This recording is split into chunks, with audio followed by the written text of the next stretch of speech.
Boker Tov et bienvenue à notre étude du jeudi matin, Parashat Vaïchi cette semaine.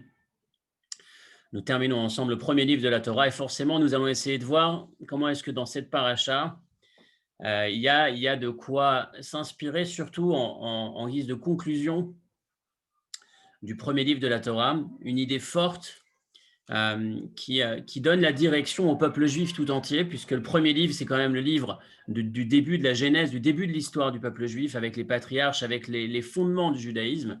On va voir comment est-ce que dans la conclusion de ce livre, de ce Chumash, nous trouvons de quoi une direction forte pour le devenir du peuple juif jusque de nos jours, prendre conscience de quelle est la mission, notre orientation pour nous, pour nos enfants, comme d'habitude, voir qu'est-ce que cette paracha, cette année peut nous transmettre de plus comme élément sur lequel on peut méditer, réfléchir, avancer et grandir.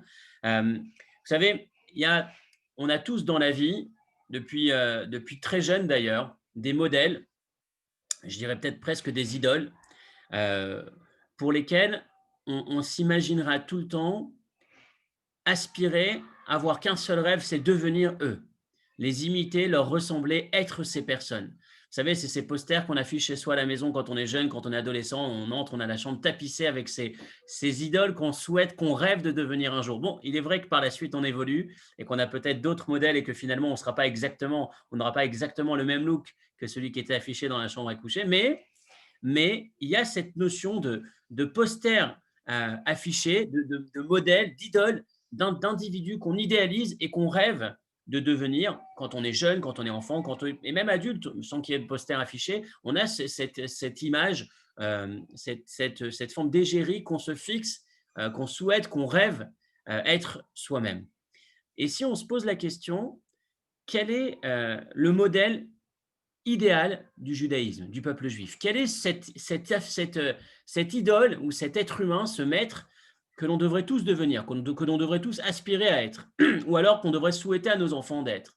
Eh bien, bizarrement, dans la paracha de la semaine, nous allons voir que ce n'est pas les noms, les grands noms de notre histoire qui occupent cette place, mais ces deux individus, deux jeunes dont on ne connaît absolument rien sur leur vie, ou quasiment rien, en tout cas très très peu, la Torah ne nous donne que très peu d'informations, qui vont occuper cette place d'idéal d'individu qu'on est censé être, qu'on est censé souhaiter à nos enfants de devenir. Qui sont ces enfants? Qui sont ces personnages? Deux personnes, je disais, inconnues, qui ont grandi en Égypte, en fin fond de l'Égypte, et dont on apprend leur connaissance par quelques mots dans la paracha il y a quelques semaines, je crois que c'était il y a 2 semaines.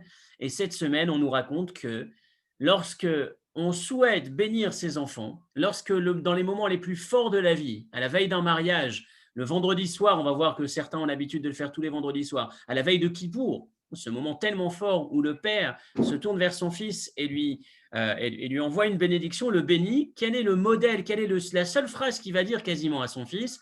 C'est que Dieu te fasse, que tu sois comme, qui sont ces modèles que je souhaite que tu deviennes, que tu imites et à qui je voudrais que tu ressembles. Ephraim et Ménaché. Ephraim et Ménaché sont les deux enfants de Yosef, dont on a appris la naissance il y a 2 semaines, qui vont évoluer en Égypte, dont on ne connaît encore une fois quasiment rien, on ne sait pas qui ils sont, on ne sait pas quels étaient, non, mais on ne sait même pas quel était leur trait de caractère particulier, quelle était leur force. Qu'est-ce qu'on souhaite à nos enfants quand on utilise cette bénédiction? Alors, on va se poser un peu le Manishtana de cette semaine, les 4 questions, pas de Pessah, mais de la paracha de la semaine. On va essayer de voir en 4 temps la problématique que représente cette bénédiction que le texte qu'on utilise pour bénir nos enfants. Prenez le texte que vous allez voir à l'écran dans un instant. Le Sefer HaChaim pour le Rabbi Betzalel, le frère du Maharal de Prague. Le frère du Maharal de Prague écrit un livre, c'est marrant parce que, ça n'a rien de marrant, mais c'est une période similaire à la nôtre. Il est en pleine épidémie, pandémie peut-être, en tout cas épidémie importante à cette époque, et il se dit qu'il devait écrire un livre pour essayer d'apporter quelque chose, d'apporter une solution à cette épidémie, apporter plus de lumière dans le monde difficile, dans la difficulté dans laquelle il était. Il va appeler ce livre Sefer HaChaim, le livre de la vie, et dans lequel il y a plusieurs passages, mais un de ces passages est le suivant. Noagim haolam she'av mevarech et aben la communauté, le monde a l'habitude de bénir ses enfants le vendredi soir. Ce n'est pas toutes les communautés. Je sais que la communauté, par exemple, notre communauté, la communauté Lubavitch, n'a pas l'habitude de le faire. Mais en tout cas, dans ce fameux texte du frère du Maharal, il nous dit, pareil, le maître bénit son fils la veille du Shabbat. Pourquoi? Le soir du vendredi soir, l'entrée de Shabbat. Les fiches et tzinoré abrachot ptuchimbo, parce que les canaux de la bénédiction sont ouverts, c'est Shabbat, donc forcément, Dieu envoie des bénédictions. Donc, on en profite pour les canaliser vers nos enfants. Première raison, c'est qu'effectivement, n'importe qui donne une bracha à ce moment-là à son enfant ou à son élève, effectivement, c'est un moment propice, un moment opportun, c'est Shabbat, c'est un jour où Dieu bénit, donc forcément, c'est une bonne chose. Ne prenons pas ça à la légère. Deuxième raison, il arrive parfois qu'un papa puisse s'emporter vis-à-vis de son fils dans la semaine, parfois même lui crier ou avoir des mots difficiles. Et donc, à l'entrée de la prochaine semaine, voilà comment il voit l'idée du Shabbat. C'est au préalable, avant d'entrer dans cette nouvelle semaine où je risque d'avoir des mots déplacés, je préviens mon fils, je t'aime, je t'envoie toutes ces bénédictions, je ne peux pas te dire des mots difficiles ou des mots qui ressembleraient au contraire de la bénédiction, puisque voilà, j'ai instauré la bénédiction, je l'ai lancée maintenant vendredi soir, et maintenant que la bénédiction est partie, tout ce que je peux dire derrière, ça n'aura plus d'impact, ça n'aura plus d'effet, ce qu'il faut retenir, c'est la bénédiction. Donc, ça, c'est ce qu'on retrouve comme explication pourquoi est-ce que la plupart des communautés le font vendredi soir. Quel est la phrase qu'on va prononcer pour bénir ses enfants à ce moment-là? Leven, Yesimcha Elokim ke'Ephraim vechim Menaché. Pour un garçon, que Dieu te place comme Ephraim et Ménaché, que tu deviennes un Ephraim et un Ménaché. A priori, c'est le sens de la phrase. Levat, pour une fille, Yesimcha Elokim ke'Sara Rivka Rachel Velea, que Dieu te place, que Dieu te fasse de toi, que tu puisses devenir Sarah, Rivka, Rachel et Léa. Et voilà nos 4 questions. Notre première question, je remets l'écran en pause. Notre première question, autant pour la fille, tout est clair. Lorsqu'on bénit une fille, on a des modèles parfaitement définis.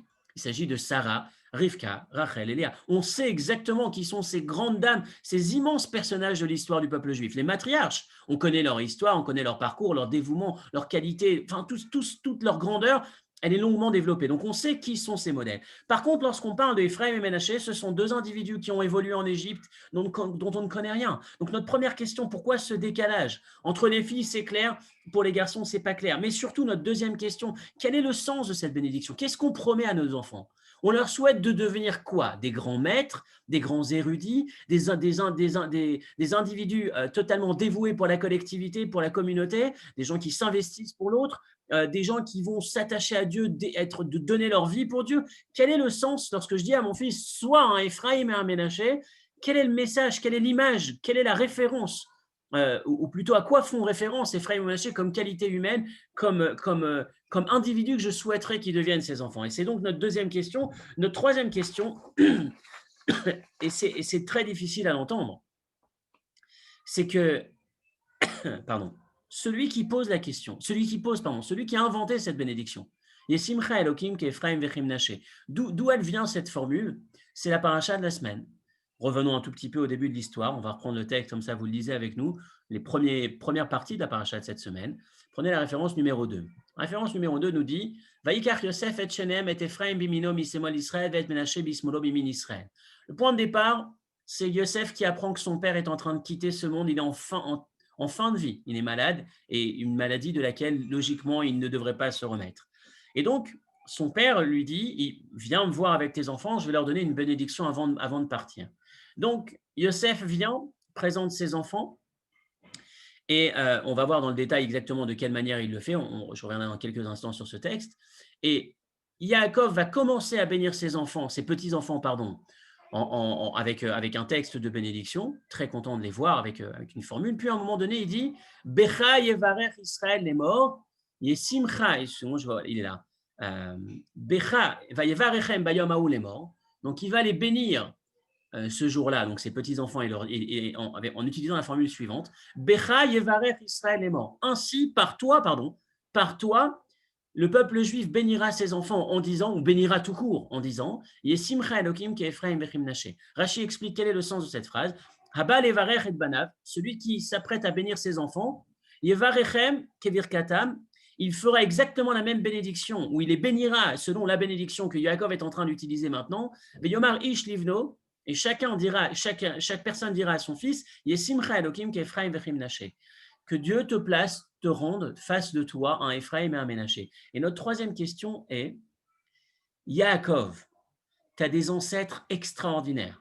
Tu as vécu, nos maîtres vont nous dire que Yaakov, pardon, les trois patriarches vont avoir 15 années de vie commune, en commun. C'est-à-dire qu'ils vont se retrouver grand-père, père et fils, petit-fils. 3 générations, Abraham, Yitzhak, Yaakov, pendant 15 ans. Donc Yaakov, tu as étudié, tu as vécu, tu as partagé la vie d'Abraham, où tu as eu un moment en commun avec Abraham, ton grand-père, le premier des patriarches, un géant. Tu as ensuite partagé aussi un moment avec Yitzhak. Donc, lorsque tu bénis tes petits-enfants, tu leur dis pas « soyez comme mon grand-père qui était extraordinaire ». Tu leur dis même pas « soyez comme mon père qui était aussi un géant ». Tu leur dis même pas « soyez comme mes 12 enfants ». Non, tu dis au peuple juif plus tard « soyez comme mes petits-enfants ». Ça veut dire que tu ignores totalement, tu rayes totalement la génération des générations. Tu n'as trouvé aucun modèle au-dessus de toi. Tu n'as trouvé aucun modèle chez tes enfants. Le seul pour lequel tu penses, les seuls individus qui méritent de rester les modèles, les idoles du peuple juif pour l'éternité, c'est tes petits-enfants, Ephraim et Menaché, 2 illustres inconnus. Qu'est-ce qui se passe? Et Grad et Kala, il dit, Yesh Leid Bonen, il pose la question, il dit, et pourquoi il ne dirait pas comme Moshe, comme Aaron, comme Reuven, comme Shimon, comme Abraham, comme Yitzhak? Il y a tellement de géants dans le peuple juif. Il y a tellement d'individus dont on connaît le parcours. Et si je reprends ma première question, le contraste avec les filles, pour les filles, les modèles sont clairs. Donc, je reprends. Pourquoi est-ce qu'on ne prend pas des modèles identifiés? Pour les filles, c'est clair. Deuxièmement, quelle est la qualité véritable qu'on souhaite, à laquelle on souhaite ressembler, qu'on souhaite transmettre à nos enfants quand on dit Ephraim et Menaché?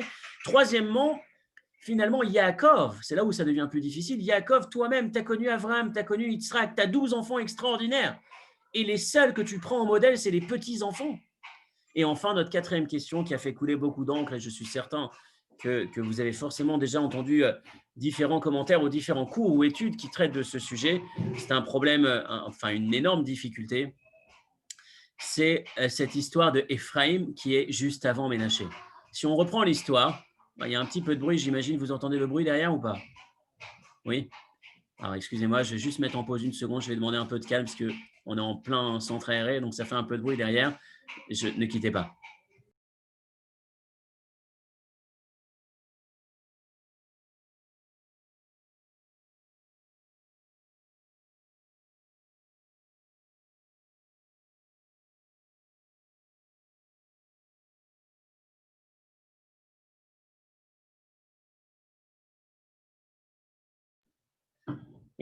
Excusez-moi pour cette pause. Ça y est, j'espère que c'est un petit peu mieux. En tout cas, j'espère, on a demandé. On espère qu'on aura un peu de calme. Notre quatrième question, c'est un sujet difficile. C'est comment s'est déroulé ce moment de cette bénédiction, cette rencontre entre Yaakov et ses petits-enfants? Yaakov rencontre son fils, Yosef. Yosef présente ses enfants, Ephraim et Ménaché. Yosef est devant lui et il va donc lui présenter Ephraim, qui est le second à sa gauche, donc à la droite de Yosef, à la gauche de son père, et Ménaché, qui est l'aîné, à sa gauche à lui, Yosef, à la droite de son père, de manière à ce que son père puisse poser ses 2 mains sans les croiser, tout droit, si on peut dire, la droite sur l'aîné, la gauche sur le cadet. Voilà comment c'était censé se passer. Yaakov reçoit ses 2 enfants, le grand-père, et il croise ses bras. Et il met sa main droite sur le plus petit et sa main gauche sur le plus grand. Yosef l'interpelle et dit « Papa, tu t'es trompé. Non, l'ochen avi, c'est pas comme ça qu'on fait. C'est pas lui l'aîné, c'est l'autre l'aîné. » Et donc, Yaakov va lui répondre, non, mon fils, je sais ce que je fais. Je sais qui est l'aîné. Je sais qui est le plus jeune. Mais malgré tout, Ménaché sera un grand, mais Ephraim sera encore plus grand. Donc, je veux mettre ma main droite sur le plus grand. Et donc, ce passage-là, il est terrible. On va voir comment est-ce que Yosef, ça l'a dérangé. On va étudier en quelques instants sur ce passage. Mais notre quatrième question, indépendamment de la compréhension du sujet, pourquoi Yaakov a fait ça, quel est le débat entre Yaakov et Yosef, ma question est, la dernière question, qu'est-ce qu'on souhaite transmettre à nos enfants quand on réitère l'erreur? On dit encore une fois que Dieu te place comme Ephraim, le plus jeune, et comme Ménaché, l'aîné. Donc même éternellement, lorsqu'on bénit nos enfants, on réitère l'erreur, on perpétue, si on peut dire, l'erreur qu'a commis Yaakov, encore une fois, si on appelle ça une erreur, en tout cas, l'erreur apparente. Pourquoi l'erreur? Regardez ce texte du Al-Shir, Et vous allez voir, déjà, avant d'arriver au Al-Shir, la version simple, comment est-ce que Yosef reprend son père en lui disant non, non, c'est pas comme ça qu'on fait, c'est sur celui-là que tu dois mettre ta main droite. La version simple, c'est que, non, au niveau du sens simple, il n'y a pas véritablement d'affront entre Yosef et Yaakov. C'est Yosef qui imagine que son père, ne voyant pas très bien, a imaginé qu'il a placé ses enfants, sa droite à lui, l'aîné, sa gauche à lui, à Yosef, le fils. Il les a placés à sa droite et à sa gauche. Donc, quand il les transmet à son père, il les transmet dans la même position. Donc, le père se dit, il faut que je tende mes mains, il faut que je croise mes mains, parce que forcément, la droite de mon fils, c'est ma gauche. Donc, ça, c'est l'explication simple. L'explication simple, c'est qu'il n'y a pas de conflit entre Yaakov et Yosef, il n'y a pas d'erreur, entre guillemets. Il y a juste Yosef qui ne veut pas reprendre son père, Yosef qui imagine que son père, en n'ayant pas forcément bien vu parce que vieux ou parce que affaibli au niveau de sa vue, il pensait peut-être se trouver en face du plus jeune, c'est pour ça qu'il a sa main droite en face du plus jeune, c'est pour ça qu'il croise ses bras. Mais il y a le commentaire donc, du Al-Shir. Donc, vous avez le Rashbam qui dit qu'en fait, c'était ce que je viens de vous dire, c'est le commentaire du Rashbam, que c'était simplement une façon de rééquilibrer, de rétablir. Il pensait que son père aurait pu se tromper, mais sans le reprendre. Le Al-Shir, par contre, il a un commentaire plus violent. Amar Lochen Avi. Il ne sait pas qu'il lui dit papa, tu t'es trompé, excuse-moi, t'as commis une erreur, c'est lui le plus jeune. Kemat Mia, il est en train d'hurler, Yosef. Papa, s'il te plaît, ne recommence pas. On n'a pas suffisamment souffert de cette préférence du plus jeune sur le plus grand. Haïm Loken Ayavi, on n'a pas déjà vécu cette chose entre moi et mes frères que tu as fait en sorte, en me donnant la préférence à moi le plus jeune, que mes frères soient jaloux de moi, qui m'ont jeté, qui ont voulu me tuer, etc., etc. Tu veux replacer ça chez moi? Donc le Al-Shir, c'est un cri du cœur qu'il est en train d'exprimer, que Yosef, il dit à son père, mais papa, pourquoi tu fais cette erreur à nouveau? Ça suffit, stop. On a assez subi dans notre famille des conséquences du jeune qui devance l'aîné. Donc dans ces conditions, j'ai du mal à comprendre. J'ai du mal à comprendre pourquoi Yaakov a choisi de placer Ephraim avant Ménaché, mais surtout pourquoi est-ce que nous perpétuons en bénissant à nouveau nos enfants, en plaçant Ephraim devant Ménaché. Donc voilà nos 4 questions. Le plan de la réponse, j'espère qu'on arrivera au bout, avec l'aide de Dieu, qu'on arrivera. Bon, c'est peut-être qu'on débordera aujourd'hui, mais en tout cas, c'est un développement qui est particulièrement joli. Globalement, on est toujours sur la même structure, deux grandes réponses, une première piste de réponse et une seconde qui est un peu plus riche. Sauf que dans cette deuxième réponse, vu qu'il y a plusieurs détails dans la question, il y a aussi 2 volets principaux. Donc en gros, on va sur 3 directions. La première réponse, première approche, très très bel enseignement aussi, très fort. Très fort, c'est le Igra Echala qui le dit aussi, celui qui a posé la question, qui apporte la réponse, et qui dit, si vous regardez l'enchaînement des versets, c'est Yaakov qui reçoit ses enfants, ses petits-enfants, pardon, il commence à les bénir. Hamalach, Hagoel, Oti, Mikolra, Yevarech et Aneharim, que l'ange qui m'a protégé jusque-là, que lui aussi qui puisse bénir les enfants et les jeunes, etc. etc.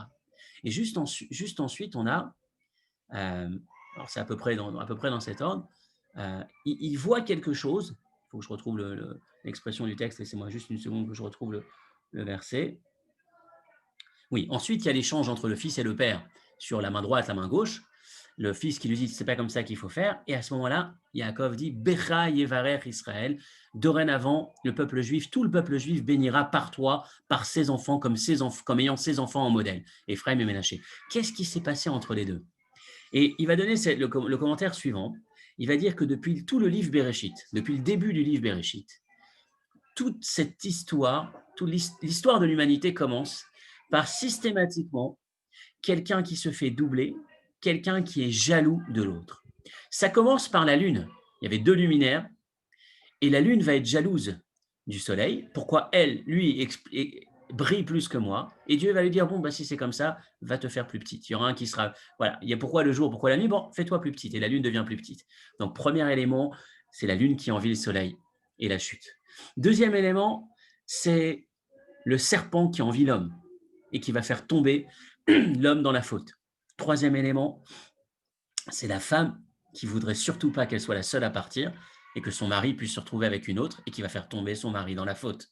Le quatrième enchaînement, c'est l'homme qui souhaite devenir Dieu, qui ne se trouve pas bien. Adam, qui dit, je veux manger du fruit pour connaître le bien et le mal, pour être comme Dieu. Donc, il n'est pas bien à sa place, il est jaloux, il vous souhaite autre chose. Ensuite, on arrive aux 2 premiers enfants de l'histoire, Caïn et Avel. Caïn qui n'accepte pas que son frère Avel, on a accepté, on a pris de lui son cadeau et lui non, donc il va le tuer.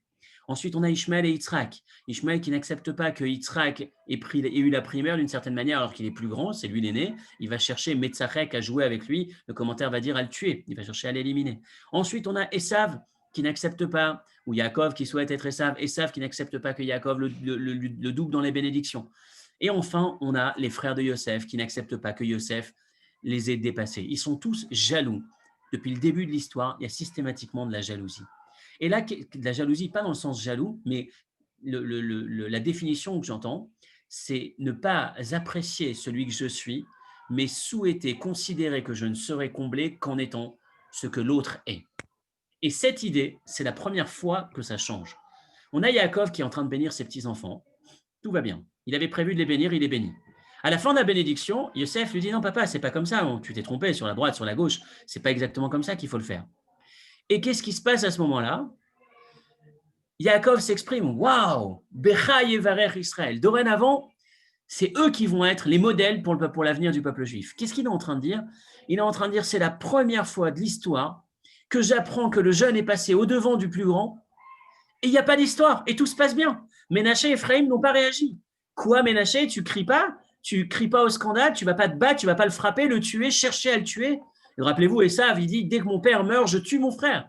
Ça veut dire qu'on a eu jusqu'à présent, Caïn a vraiment tué son frère. Donc jusqu'à présent, on est systématiquement dans un schéma malade. Malade dans le sens où il y a systématiquement l'individu qui considère qu'il ne pourra être parfait qu'en étant ce que l'autre est, et tant qu'il n'est pas ce que l'autre est, il est imparfait, il le jalouse, il l'envie. Et c'est la première fois qu'on a deux individus qui acceptent leur place. On a un Ménaché qui se dit, c'est pas grave, il a choisi de donner la bracha à Ephraïm, c'est qu'Ephraïm mérite ou a besoin de cette bénédiction. Nous avons tous une mission qui est propre et précise pour moi, pour chacun d'entre nous. Si je passe ma vie à être ce que l'autre est, je ne serai jamais celui que j'étais censé être parce que l'autre ne se souciera pas d'être celui que je suis. Nous avons chacun une mission individuelle, indépendante, bien définie. Rappelez-vous de cette histoire que je racontais de nombreuses fois dans le passé, il y a bien, bien longtemps, l'histoire de ce jeune homme à la yeshiva qui est frustré, qui déprime finalement parce que son collègue, le binôme avec lequel il étudie, c'est un génie, c'est un garçon qui est brillant, qui comprend très vite et très bien. Et donc, en 10 minutes, il descend la page de Gemara. Et lui, qui apprend avec lui, il lui faut une semaine pour apprendre la même page. Pardon. Et il est frustré. Il prend conscience qu'il ne deviendra jamais quelqu'un de grand dans l'étude. Pardon. Et un jour, il décide de tout plaquer presque. En tout cas, il est vraiment déprimé. Et il est parti voir un de ses premiers maîtres qui lui a dit, tu sais, c'est pas grave, tu travailles, peut-être que tu as quelque chose à réparer par rapport à tes Gilgulim, ton âme dans ses vies antérieures, tu as peut-être quelque chose à réparer, il faut que tu travailles un peu plus, que tu te concentres un peu plus, que tu investisses un peu plus d'efforts. Il n'a pas été satisfait de la réponse pendant suffisamment de temps, il est parti voir un autre maître au bout d'un moment, et l'autre maître lui a dit, tu sais, peut-être que dans le peuple juif, il y a ceux qui sont censés être les maîtres et ceux qui sont censés être les élèves, peut-être que voilà, toi, tu dois être un élève. Et puis, au départ, ça lui a plu. Puis ensuite, il s'est dit, pourquoi moi, je ne serais pas le maître? Je ne peux pas être parfait. Puis ensuite, il est parti voir un autre maître qui lui a dit, il y a ceux qui sont faits pour étudier, ceux qui sont faits pour soutenir ceux qui étudient. Donc peut-être que toi, tu n'es pas fait pour l'étude. Ça lui a plu un instant. Puis ensuite, il s'est dit, et pourquoi je ne pourrais pas atteindre cette perfection? Et un jour, il tombe sur un de ses collègues qui lui dit, tu devrais écrire au rabbi. Il écrit au rabbi sa détresse, son sentiment d'injustice ou de frustration. Et le rabbi lui répond, c'est plus ou moins ça, parce que j'ai dans ma mémoire différentes couches, mais c'est la même idée. Dans une des expressions, j'ai cherché dans toute la Torah, j'ai jamais vu que c'était un but de devenir un grand, qu'il y avait une mission, un impératif d'être un gaon. La mission que Dieu nous a donnée, c'est l'expression du Pirkei Avot, Ani nivreti leshamesh et koni. Nous avons été créés, chacun d'entre nous, pour réaliser sa mission sur terre, sa mission, servir son Créateur. Et il lui dit, finalement, à partir du moment où tu utilises 100% de ton potentiel pour servir Dieu, tu as atteint la perfection, ta perfection. Il n'y a aucune supériorité à être parfait comme la perfection de l'autre. Un peu comme l'image de ce verre d'eau de 20 centilitres plein ou de cette bouteille d'1,5 litre à moitié pleine. Si vous vous posez la question dans lequel des deux récipients il y a plus d'eau, dans la bouteille il y a plus d'eau. Mais si vous vous posez la question lequel sert au maximum, lequel remplit ses fonctions au maximum, c'est le verre. La mission qu'Akadosh Baruch Hu nous a donnée, c'est pas d'apprendre 10 pages en 10 minutes. C'est que si je suis capable d'apprendre 10 pages en 10 minutes et que je les apprends en 11 minutes, j'ai gâché 1 minute. Si je suis capable d'apprendre une page en 10 heures et que j'ai appris une page en 10 heures, j'ai été à 100% de ce que Dieu attendait de moi. J'ai atteint cette perfection. Prendre conscience d'apprécier sa vie, d'apprécier son potentiel, d'apprécier ses capacités, ses opportunités comme étant exactement ce que le Créateur attend de moi, la perfection absolue. Et c'est la première fois qu'Yaakov rencontre ça. Il voit deux frères, enfin, les deux premiers frères de l'histoire de l'humanité, qui, l'un des deux, l'aîné, se fait dépasser, se fait doubler par le plus jeune, mais il n'y a aucune incidence. Ça n'a aucune incidence parce que c'est pas grave. Ephraim a une mission peut-être plus importante aux yeux du monde, mais c'est sa mission. Il a besoin d'une grande bénédiction pour devenir celui qu'il a été prévu qu'il devienne, mais je ne serai pas inférieur en devenant exactement celui qu'il a été prévu que je devienne. Lorsque je suis à ma place, je suis parfait. Donc, il n'y a pas besoin d'envier autre chose. Envier quelqu'un d'autre, c'est se dire je ne suis pas bon comme je suis. C'est se créer systématiquement des sources de frustration. C'est simplement se faire du mal et passer à côté de sa vie. Donc, voilà le premier message, une très belle leçon, une belle réponse aussi. Pourquoi est-ce qu'on a choisi comme modèle Ephraim et Ménaché? Ça ne répond pas à toute la question. Parce qu'on a quand même d'autres, si c'était vraiment que ça, on peut se dire que Moshe et Aaron, c'était encore plus beau. Moshe et Aaron, le livre juste après, la fratrie juste après, Moshe et Aaron, toute sa vie, Aaron l'aîné va servir Moshe, pas simplement à un moment donné pendant la bénédiction, toute sa vie, Aaron est au service de Moshe. Moshe, lorsque Dieu lui dit, tu vas être celui que j'ai choisi pour sortir le peuple, il va répondre à Dieu, mais c'est bon, il y a Aaron. Et Dieu lui répond, mais t'inquiète pas, Aaron va te voir, il va être content de savoir que c'est toi qui as été choisi par Dieu. Donc finalement, il y a cette fratrie qui est aussi extraordinaire. On aurait pu dire que des Simcha Elohim, Kemoshe et Aaron. Si le point qu'on cherche à mettre en avant dans cette bénédiction, c'est cette qualité de vie, cette absence de jalousie ou d'inacceptation, enfin de fait de se considérer parfait qu'en étant l'autre, il y a Moshe et Aaron qui est aussi extraordinaire. Donc ça répond, mais que partiellement. Et on va aller sur la réponse, ce que j'appelle toujours la deuxième réponse, celle qui est plus riche, qui a plus d'implication, plus de force. Et c'est une réponse qui ressort des enseignements du Rabbi, une réponse très très forte, très riche.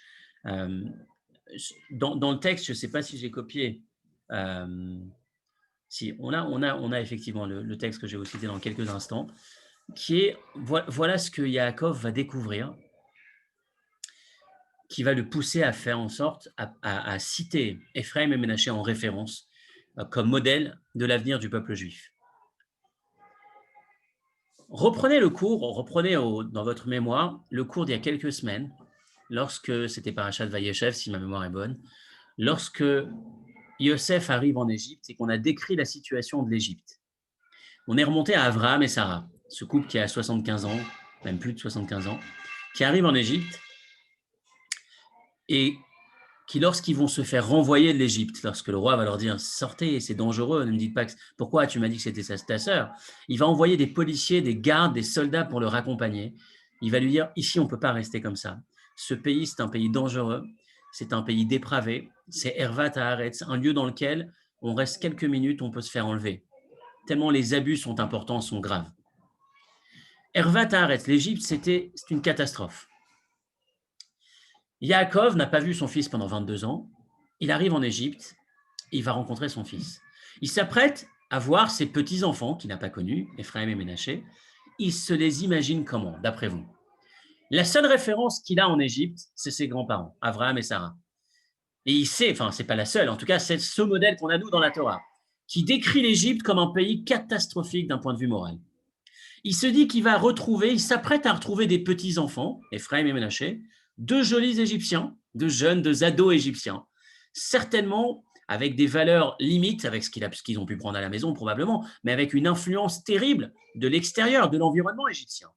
Ce sont deux enfants, les deux premiers juifs qui ont grandi totalement en diaspora, à l'extérieur d'une communauté juive, totalement à l'écart, en plein milieu de l'Égypte, qui est la communauté la plus éloignée, la plus à l'opposé des valeurs que représente le judaïsme. Et malheureusement, il imagine, bon, je dois avoir des petits-enfants peut-être un peu colorés, édulcorés, on va dire, avec des valeurs peut-être affaiblies. Il ne s'attend pas à voir des juifs, il s'attend à voir des Égyptiens. Et là, il arrive et il voit deux jeunes hommes qui sortent avec la kippa sur la tête, avec les tzitzit, avec les péotes qui poussent, avec un look parfaitement juif de Yerushalayim. Et là, il crie cette expression qui sort, Becha yevarech Israël. Voilà, ça c'est le peuple juif. Ça, c'est ce que j'ai souhaité faire. Ça, c'est ce que mes ancêtres ont souhaité faire. Ça, c'est le rôle, la fonction de Avraham, Yitzhak, Yaakov. On est enfin prêt à établir un peuple juif. Rappelez-vous que dans le peuple juif, les patriarches sont appelés les patriarches et pas les fondateurs, et pas les penseurs du judaïsme, et pas les pionniers, et pas les philosophes les plus grands. On ne les appelle pas comme ça. Dans le judaïsme, et c'est l'exception avec les États-Unis qui ont copié le judaïsme, même en Israël, on appelle ça les meyasdim, on n'appelle pas forcément les avot, les patriarches, les pères fondateurs. Pourquoi est-ce qu'on parle de patriarches? Parce que Avraham, Yitzhak et Yaakov n'ont pas simplement souhaité créer un monde, une société à travers la diffusion de leurs valeurs simplement, ou une éducation ou un enseignement.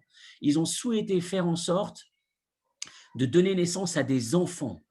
Quelle est la particularité des enfants? C'est qu'ils détiennent l'ADN des parents et qu'ils peuvent à leur tour reproduire, continuer à développer cet héritage qu'ils ont en eux. Yaakov, lorsqu'il arrive en Égypte et qu'il découvre Ephraim et Ménaché, il a enfin pour la première fois des enfants qui vivent leur judaïsme par eux-mêmes, pas sous l'influence de la communauté, pas sous l'influence d'une société, pas sous l'influence du qu'en dira-t-on, des maîtres qui diront que attends, ton père, ton grand-père, tu leur fais honte, etc. Il n'y a rien de tout ça. En Égypte, la norme, elle est hors judaïsme, complètement à côté. Et malgré tout, Yaakov est surpris, agréablement surpris de voir ces enfants extraordinaires. Qu'est-ce qu'ils ont d'extraordinaire? Qui vivent parfaitement leur judaïsme. Et c'est ça ce qu'il est en train de souhaiter. Becha yevarech Israël, pardon, faire en sorte, on a pris conscience, c'est ça l'avenir du peuple juif, c'est prendre conscience qu'on vit son judaïsme par soi-même. Qu'est-ce que j'entends par soi-même? Parce qu'on est convaincu, parce qu'on détient, parce qu'on possède ces valeurs, et pas simplement parce qu'on est influencé par un environnement. Il a découvert enfin un judaïsme vécu comme ce qu'il souhaitait créer en étant ses patriarches, ses parents, alors qu'en vérité, il n'y a pas forcément exclusivement la notion de filiation. On crée un peuple, même si effectivement il y a la filiation. Mais ce n'est pas la filiation. La filiation, l'élément majeur, l'élément principal de cette relation. Mais effectivement, c'est ce qui est importé pour nos patriarches et c'est ce qu'on retrouve pour la première fois chez Ephraim et Ménaché qui ont grandi totalement à l'extérieur, mais qui avaient parfaitement ces valeurs. Je reprends le texte dans lequel on retrouve cette idée dans les mots du Rabbi, ici en référence, l'écoutez Sichot dans la troisième référence. Donc vous avez déjà le Igra Dekala, c'était la réponse d'avant que je vous ai donnée sur la premier enseignement, première réponse, c'était cette notion de quitter cette envie, cette jalousie, mais de savoir apprécier notre mission exclusive et son importance et sa valeur. Et le deuxième enseignement, la deuxième réponse, écoutez Sichot, volume 15 à la page 435, Yaakov Marich Meod Bilshono. Et c'est le sens de la phrase de Yaakov. Yaakov nous dit, il dit à ses petits-enfants et à Yosef d'abord, tes enfants, donc mes petits-enfants, seront comme mes enfants. Qu'est-ce qu'il veut dire par là? Il lui dit comme ça, Veata, il lui dit les choses suivantes. Veata, maintenant, chez Nevanecha, tes deux enfants qui sont nés en Égypte, avant même que j'arrive en Égypte, ils seront comme Réhouven et Shimon, comme mes enfants. Et Chora, quel est le sens, quel est l'intérêt? A priori, il y a une question dans cette phrase, une difficulté. Quel est l'intérêt de dire tes enfants qui sont nés en Égypte avant que j'arrive? On sait bien qu'ils sont nés en Égypte avant qu'il arrive. Il n'est pas en train de lui apprendre quoi que ce soit. Quel est le sens de ce détail sur lequel il met l'accent, Yaakov? Et la réponse, c'est que et la Zeatam, l'Omek Akesha ben Yaakov et Nerdav. C'est là le sens de ce lien profond, intense qui existe entre Yaakov et ses petits-enfants. Yod Shem Noladou Bemitzraim, puisque ses petits-enfants sont nés en Égypte et avant que Yaakov puisse arriver en Égypte, c'est-à-dire dans Égypte absolue, sans judaïsme, puisqu'il y a simplement Yosef en vice-roi, mais il n'y a pas la famille Yaakov. La reine Liem, Bekar Shem Gadou, Be'eretz Mitzrayim ou Bezuya, Rogam Yaakov, du fait qu'ils aient grandi en Égypte, totalement loin et déconnectés de Yaakov, et que malgré tout, ils grandissent comme les petits-fils de Yaakov, c'est là où on obtient, c'est là où c'est visible la perfection ou la notion de complétude de Yaakov, la perfection de Yaakov, le Yaakov entier, on le voit à travers ses petits-enfants qui ont grandi seuls, mais qui malgré tout sont des Yaakov, sont des petits Yaakov en puissance. Ça s'est transmis dans l'ADN. On a enfin réussi le rêve, le projet du peuple juif. Et enfin, dernier point qui nous reste à voir. Avec ça, on a répondu notre première, notre deuxième, notre troisième question. Qu'est-ce qu'on souhaite transmettre quand on parle de Ephraim et Ménaché? Pourquoi est-ce qu'on n'a pas choisi Avraham, Yitzhak et Yaakov? Pourquoi Yaakov choisit ses petits-enfants? Il y a une particularité qui est le sens même, la nature même de du projet des patriarches dans la création du peuple juif. Il nous reste notre dernière question, la quatrième question, une question difficile. C'est pourquoi est-ce qu'il fait passer Ephraim avant Ménaché et pourquoi est-ce que nous continuons, nous perpétuons cette erreur, si on peut dire, en bénissant nos enfants de cette manière, Ephraim d'abord et Ménaché après. Alors, c'est un sujet indépendant en vrai, mais c'est la chute, c'est la conclusion de notre étude. C'est un sujet très riche qui touche à la méthode ou le modèle d'éducation. Dans l'éducation, de manière générale, il y a deux grandes directions, deux grands modèles. Je ne veux pas dire qu'ils sont exclusifs. Généralement, on fonctionne un peu avec l'un, un peu avec l'autre. Mais il y a une notion d'échelle, de valeur ou de priorité dans ces deux modèles. Lorsque je souhaite que mon fils ne tombe pas dans des fréquentations négatives, lorsque je souhaite qu'il n'ait pas envie d'avoir ces objets que d'autres ont mais qui sont mauvais pour lui, lorsque je souhaite faire de lui quelqu'un qui a des valeurs alors qu'il y a des dangers qui l'entourent. La première approche est de protéger du danger simplement, en éloignant le danger, en considérant qu'il faille en permanence rafraîchir l'importance de la gravité du danger. La deuxième approche, c'est de mettre en avant la grandeur et le sens du projet que j'ai pour mon enfant. La grandeur de son potentiel et la richesse du sens de son projet, de celui que je veux lui présenter.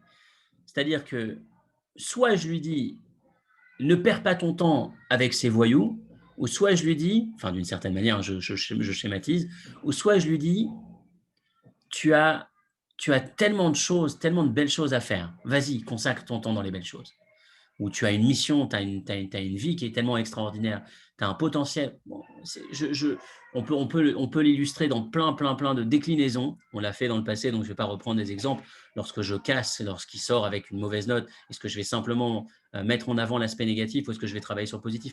Je referme cette parenthèse. On a globalement Ménaché et Ephraim. Ménaché, c'est la première approche. Ephraim, c'est la seconde approche. Ménaché, on va reprendre un peu le texte.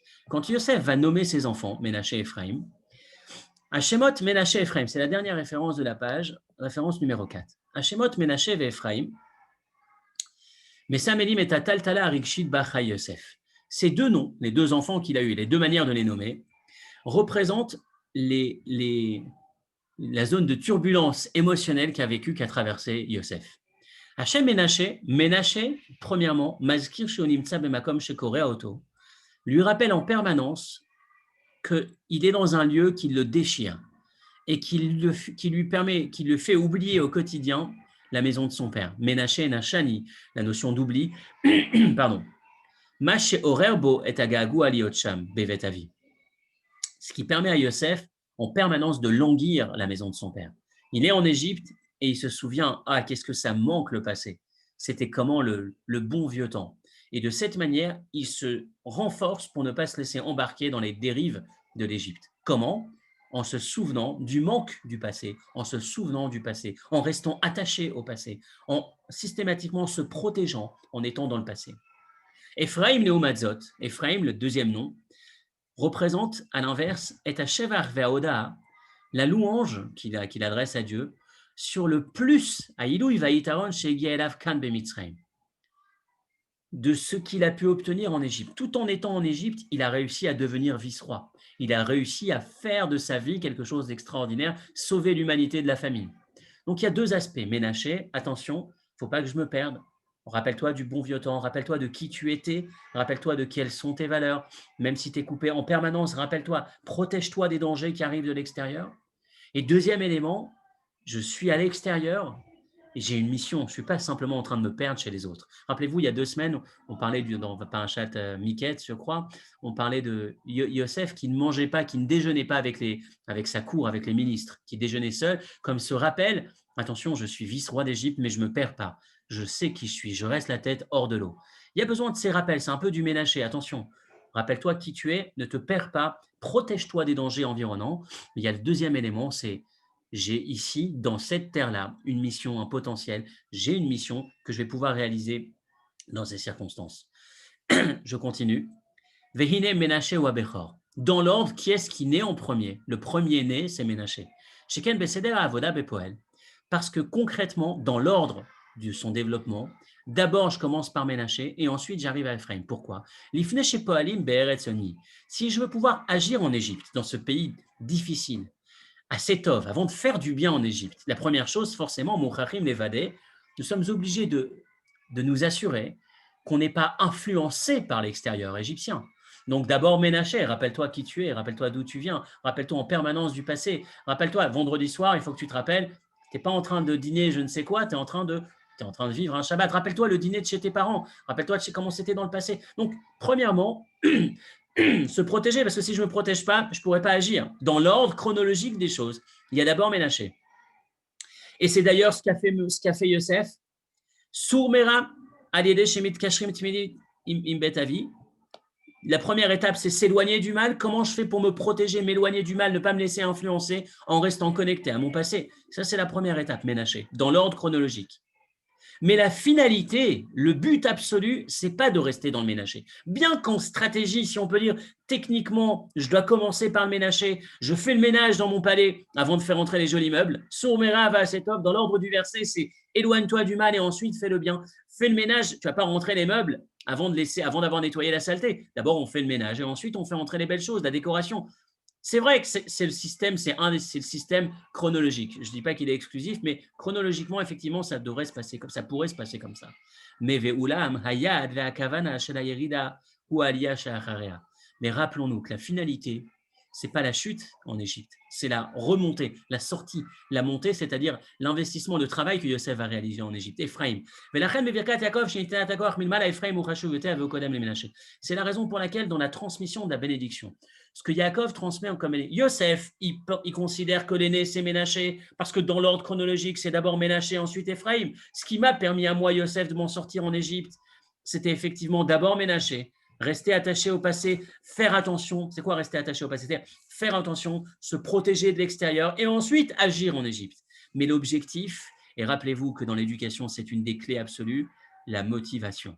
On ne peut pas éduquer simplement en protégeant. Il faut protéger, c'est important, mais l'élément qui va permettre à cet enfant et à cet adulte de se maintenir, de garder le cap, de continuer à se développer, c'est pas simplement en le protégeant de l'extérieur, c'est en développant une motivation intérieure et profonde de la richesse de sa position, de la richesse de sa mission, de son potentiel, de ce qu'il peut développer. Ephraim. Et c'est la raison pour laquelle Yaakov, lorsqu'il bénit ses petits-enfants, il va dire d'abord Ephraim. Parce que la finalité de cette bénédiction que je transmets au peuple juif, c'est de prendre conscience de la priorité d'Ephraim, de prendre conscience de la richesse de la mission, de l'investissement, dont faire grandir le potentiel, la richesse de la mission de chaque enfant et de chacun d'entre nous. Bien que Ménaché soit indispensable, certes, mais lorsque je bénis, l'accent, là où je veux mettre l'accent, la priorité, ce qu'on doit avoir présent à l'esprit dans le modèle qu'on cherche à transmettre, c'est Ephraim en priorité. Et c'est le décalage qu'il y avait entre Yaakov et Yosef. Yosef dit, papa, moi c'est Ménaché pour moi. Dans l'ordre, on commence par Ménaché, c'est ce que j'ai fait. Mais Yaakov lui dit, la finalité, c'est Ephraim. Donc je mets Ephraim en priorité. Et c'est un message, c'est une leçon pour nous qui est forcément particulièrement forte. Nous rappeler justement de mettre l'accent sur ce Ephraim. Et c'est ce qu'on est en train de faire. Quand on bénira nos enfants, ceux qui ont l'habitude de le faire vendredi soir prochain, repensez à tout ce qu'on vient de voir aujourd'hui. Premièrement, la première explication du Igra de Chala qui était sur le fait que de savoir faire en sorte de faire apprécier, d'apprécier et de faire apprécier à chacun sa propre mission, prendre conscience qu'il n'y a rien de plus beau chez l'autre. L'autre, c'est peut-être plus beau, mais parce que sa mission, c'est de travailler dans ce domaine-là et d'en faire plus. Moi, ce que j'ai, c'est ma mission, mon rôle, c'est d'apprécier ce que j'ai et de réaliser 100% de mon potentiel. Et là, j'atteins exactement cette perfection. Si je passe ma vie à imiter l'autre, qui passera sa vie à réaliser mon potentiel, ma mission? Lui ne le fera pas. Donc, le but, c'est de savoir apprécier cette chose-là. C'est le premier élément. Et le deuxième élément, Ephraim et Ménaché, c'est ce rêve juif de pouvoir être juif par soi-même sans forcément être dépendant de l'influence extérieure. Et enfin, Ephraim avant Ménaché, effectivement, c'est indispensable de se protéger et de protéger nos enfants des influences extérieures, mais c'est certainement encore plus fort en parallèle, mettre l'accent en priorité, en parallèle et en priorité, alors c'est peut-être, on vous comprendrait, sur la notion de la richesse, de la mission, du potentiel et du développement de cet enfant peu importe l'environnement, qu'il soit fort par lui-même, tout en essayant de le protéger, mais en mettant l'accent sur Ephraim plus que sur Ménaché. Voilà tout ce qui est inclus dans cette bénédiction qu'on prononce et qu'on envoie à nos enfants chaque Shabbat pour certains ou aux plus grandes occasions de la vie pour d'autres. Shabbat shalom à tous. Bezrat Hashem, à la semaine prochaine. Si vous avez des questions, je suis encore là quelques minutes. Et désolé encore pour le bruit environnant.